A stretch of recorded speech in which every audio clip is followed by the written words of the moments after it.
I'd now like to introduce Dr. Shan Lloyd from the University of Queensland, who's also passionate about these issues, and she's going to talk about a study that she's been supervising. Thank you, Shan. Thanks, Joy. This work was done by a 50-year vet student called Veronica, and I'm afraid I've made a terrible mistake, and I've called her on everything Veronica Cech in your written work. That was her maiden name, and she's been married for a while now. It's Veronica Turner, so an apology about that mistake. But she was Cech when I had her as a research student in 2007.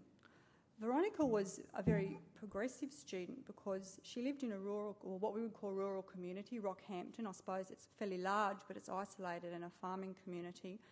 And at 17 in high school, she realised that there was an awful lot of pet availability, very cheap pets in pet shops, on notice boards around Rockhampton and Yeppoon, in the newspaper, and she was very concerned about that. And she realised that the issues that face communities like that, rural communities, and the attitudes that people have towards their pets and desexing their pets are probably quite different to what we see in the cities.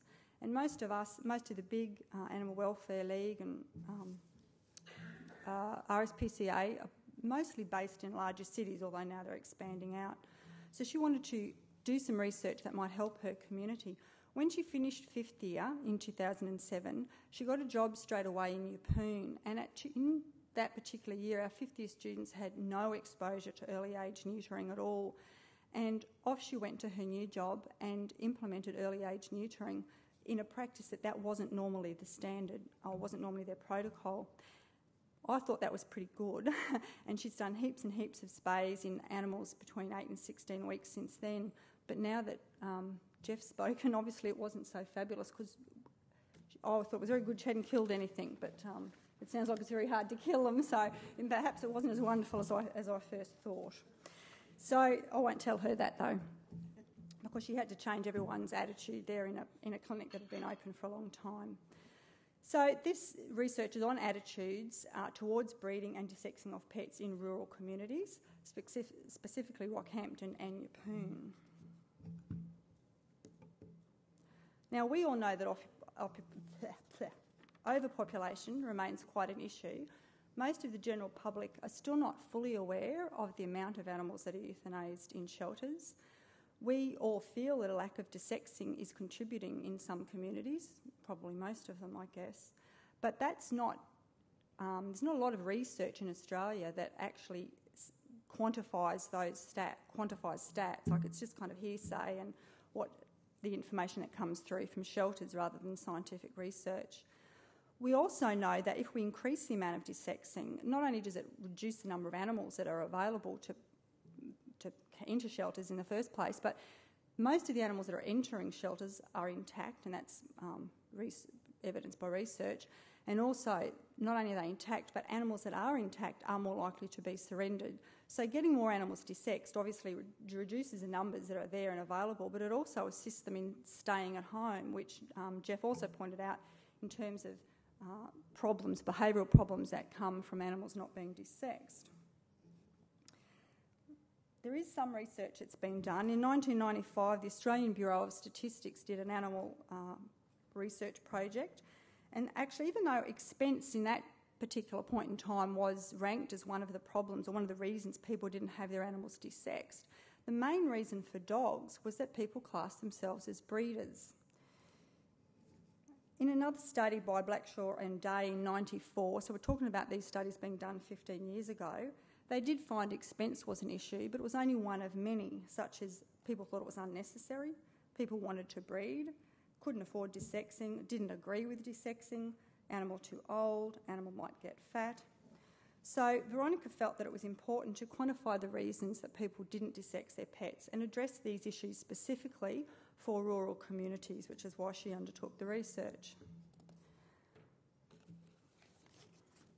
So those of you who are not familiar with where Rockhampton is,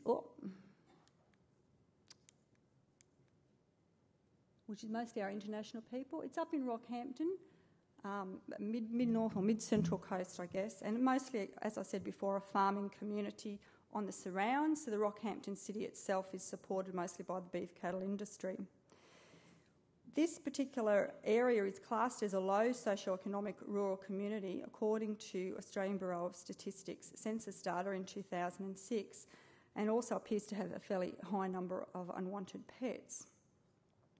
Surveys were conducted to collect information on community attitudes, on the reasons and factors that influenced owners in making the decision to actually breed their bitches. It also looked at the attitudes towards desexing, mostly the reason why people chose not to desex their pet. It looked at the likely effect of a reduced cost or free desexing clinic in the area. It looked at the state of awareness of the pet overpopulation problem in owners who were breeding their bitches. So we wanted to find out whether people really knew what they were adding to, the amount of the overpopulation problem they were adding to. We also looked at the health of bitches and litters, but we're not reporting. I'll report some of that, but not in any great detail. We chose not to ask the question about whether people had purebred dogs or mixed breeds, because at the end of the day, they all seem to end up in shelters, whether they're mixed or purebred. So the surveys were mainly multiple choice questions with a small short answer at the end of it, and there was a cover letter attached to the top of the survey. The surveys were conducted in a 10-week period from July to October, and that was mainly because that was when Veronica had to do that research for that particular part of her course. We attempted to collect from all possible outlets in both Rockhampton and Yeppoon, and we targeted owners of entire bitches either selling or giving away litters in all of those particular avenues there. So for pet shops and pounds and shelters, we gave the surveys to the owners or the managers. We asked them to hand them out and got them to collect the data for us. Whereas for those that were in the newspaper and on notice boards around the shopping centres, they were contacted by phone, and the survey was conducted more or less as an interview where Veronica would ask the person the questions, and there was a little bit of feedback to and fro with those. We then went to the animal pounds and shelters there, which were two, one in Rockhampton and one in Yeppoon, and we asked them to also them to collect the data for us on how many animals were actually going through the pound, because we wanted to quantify the overpopulation problem in that particular region at the same time we did this data collection.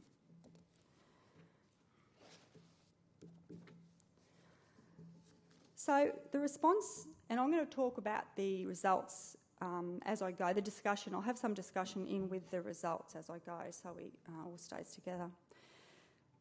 Of the written surveys, there were 6 pet shops between Yeppoon and Rockhampton. Only 3 actually accepted our invitation to be involved in collecting data. Both pounds did hand out the forms for us, or did agree to hand out the forms for us. But for a variety of reasons, only 3 surveys in total were handed back into us from those 3 pet shops and both pounds, so a total of 3.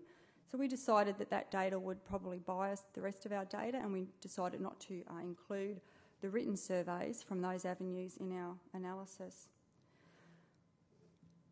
The phone surveys were far more successful. Of the 36 attempted calls, so that meant Veronica went around and collected all the newspapers, local and the bigger ones in the region, went around to all the shopping notice boards and took all the advertisements of people trying to sell litters.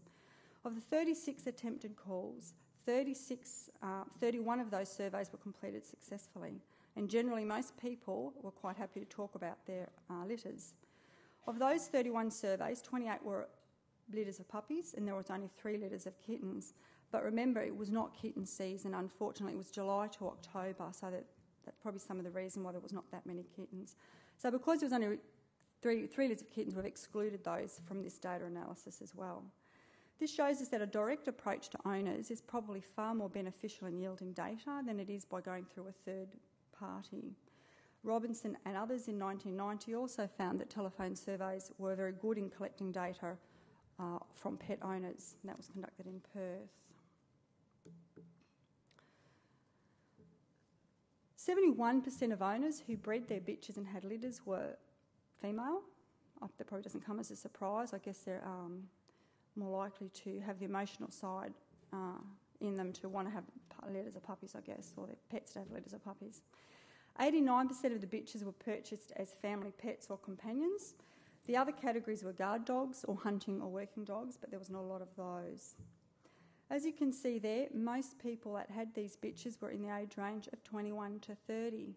So when we look at education programs, it probably pays to remember that most people are in their 20s to 30s that breed litters, and they're usually females. So I think National Desexing Network now uses Facebook as a site. I see they've got quite a few people on Facebook, and so maybe it's a good way of getting information through to the right people. And I think the lady from New Zealand, was it Diane, said also that they were using Facebook to get through to the younger people. When we asked the people why they chose not to desex their pet, this is what we came up with. And as you can see, in these rural communities, expense was the highest or the most common cause in their decision not to have their dogs desexed.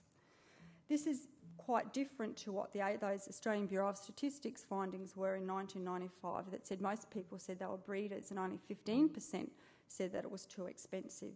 So certainly for this rural community, expense is a huge consideration in deciding whether they do or don't desex their pets. Probably not a surprise. 20% considered themselves to be breeders.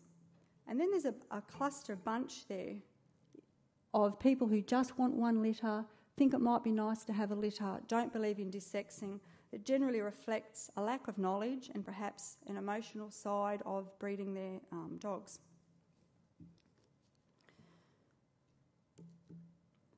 Then we asked them why they actually bred this particular litter. So a bit of a different question to why they desexed, but in a different kind of roundabout way. And then we find that almost half, 46% of the litters that were bred were unplanned. And obviously therefore preventable in that community.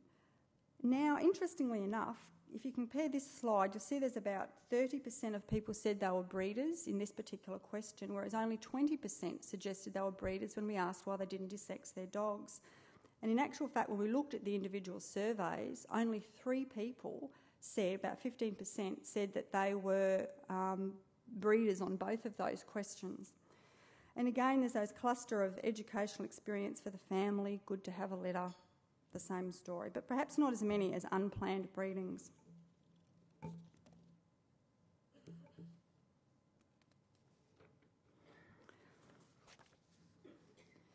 Then we asked the people what they were selling their puppies for and how much they were selling each puppy for, and how they came to the reason, why they decided on that price for their puppies.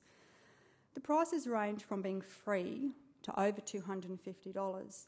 Now, I would assume that most of the dogs over $250 were probably from people who consider themselves to be breeders of purebred dogs.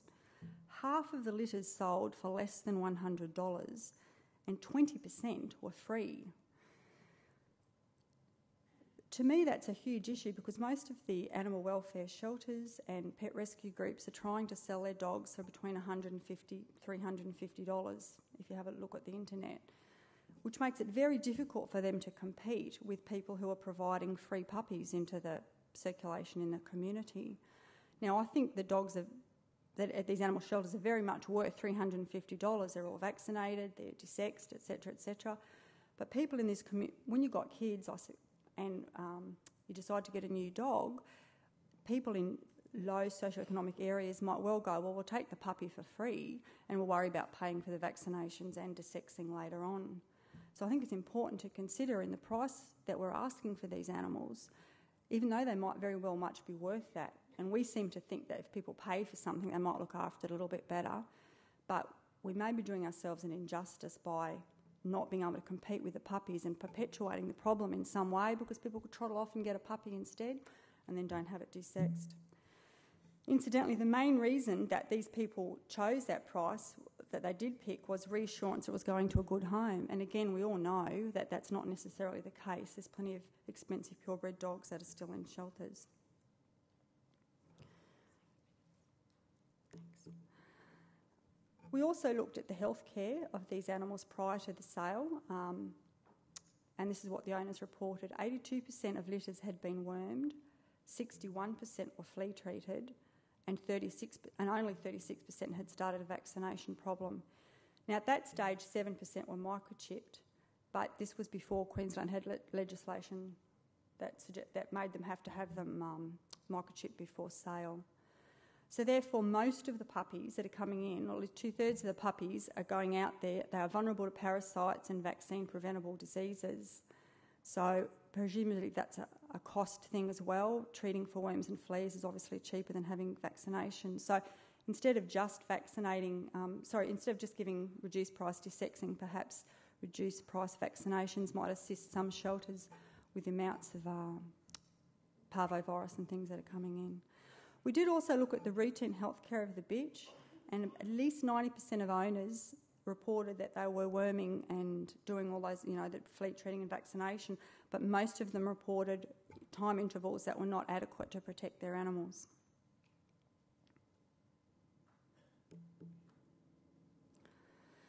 When we asked people about what they were going to do now that they'd had their litter, were they going to desex their dogs, 46% planned to desex, and a lot of them actually said, we don't want the hassle of having puppies again. So perhaps it didn't turn out to be the warm, fuzzy experience they thought it might be going to for their family. Unfortunately, 43% reported that they weren't going to be desexing and that in fact they may well breed again. Keep in mind that previously it was 20 to 35% of people who stated they were breeders, and 11% were still undecided.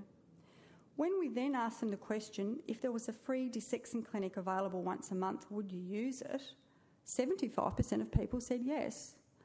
And not only that, for the people who had no strong reasons as to why they didn't want to desex, such as stating they were breeders or they really didn't believe in desexing, 100% of people said they'd use it.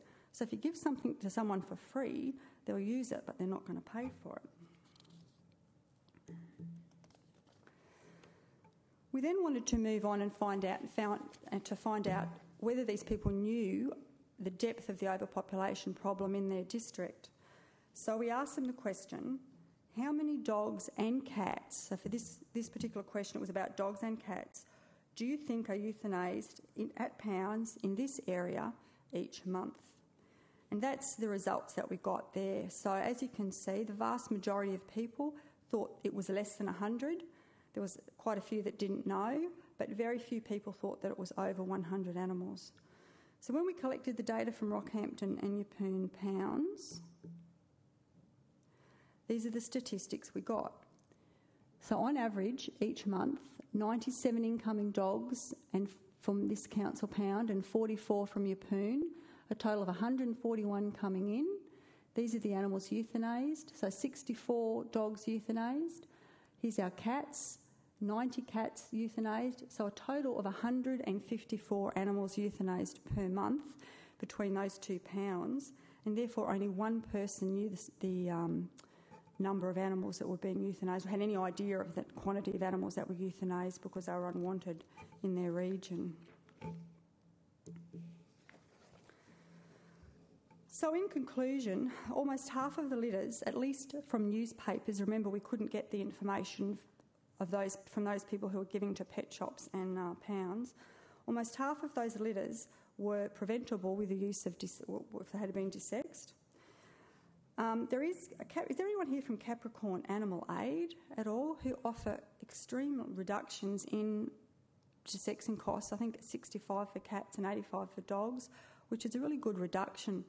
But an extension of this to making it free, rather than having to home heaps and heaps of people, could well reduce that in the long run, because remember 75% of these people said they would use it if it was free. And if you think of the cost of homing and rehoming and keeping dogs for that period of time, it's probably not much more than $85 anyway. So they're doing quite a good job. I think National Desexing Network probably offers clinics up there as well that are involved. And remember, 75% of owners would use this service, and 100% of those owners who wanted to have their animal desexed and couldn't afford to do it. The other thing is we need to have more education in these rural communities. There's probably not a lot of education going out there. So for those people who are insisting on not having their pets desexed, they need to be educated on how to stop their dogs from breeding. Quite simply, if your dog is locked up or your bitch is locked up and not able to be in contact with the dog, it won't have puppies. So if you're adamant that you want to have a bitch that's entire, then people need to know how to recognise the signs of oestrus. And it amazes me, having been in the vet industry for 10 years, how few people are able to definitely work out that their cats and dogs are on heat. The other thing is, most owners and breeders are still not aware, despite all our efforts, are still not aware of the extent of the unwanted problem, and that if they knew about this problem and we could get that information through to them, they may think twice about breeding their litters. And finally, we need to think about the fact that those animals that are being bred don't necessarily have good routine health care, and that affects shelters when it comes in terms of shelter medicine when the litters and mothers come in. Thanks for your time. I've got a list of references there if anybody needs some of that information. If anyone wanted to see that survey, the actual questions that we asked those people, I've got a copy of that if you wanted to email me or see me. Thank you.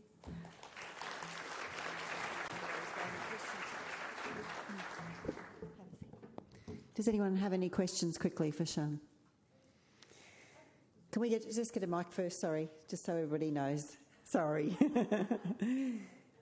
Otherwise people get frustrated because they don't know what's being discussed.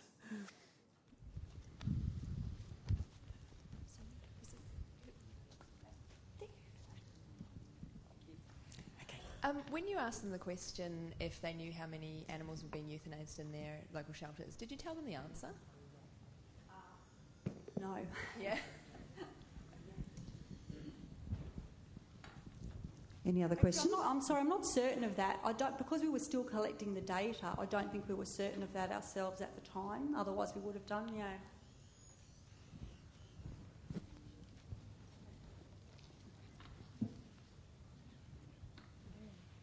Any other questions? Okay. I'd just like to make a comment, and this goes more to veterinarians, which I assume there are very few here, but the mere fact that 75% of people said, or a large number said they would do it if it was free, I understand, once again, assuming for a minute that I'm in it for the money, that, you know, that kind of offends me, it devalues me as a profession, but that's the reality we live in.